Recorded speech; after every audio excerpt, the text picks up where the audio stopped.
Il y a des macro-régions qui ont été fabriquées en Europe, dont une des macro-régions dont on dépend directement, qui sont les Alpes. Il y a 7 pays, 48 régions, ça représente 80 millions d'habitants.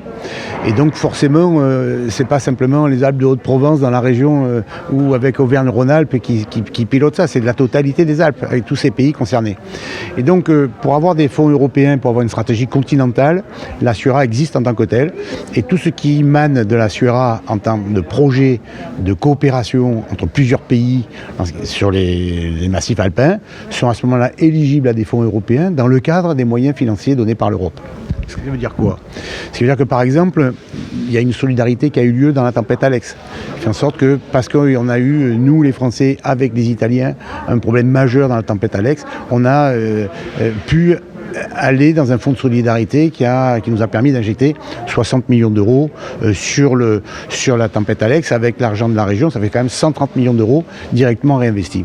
Ça donne par exemple notre volet, vous savez que nous avons au niveau européen et bien sûr au niveau français un problème avec les lignes de train secondaires qui ne sont pas accessibles aux fonds européens puisque normalement c'est que les corridors, c'est-à-dire les grands axes qui traversent la France, qui traversent l'Europe ou qui traversent de l'Espagne à l'Italie. Et bien là c'est dans le cadre d'un règlement un peu complexe qui s'appelle l'RTET, les lignes secondaires sont éligibles grâce à la SURA. Et donc les projets qui sont faits, alors ça chez nous c'est directement l'étoile de Veynes, de façon très concrète pour nous, et Nice-Brighton, qui donc là sont éligibles pour ces moyens financiers conséquents. Alors, durant ces 2 années de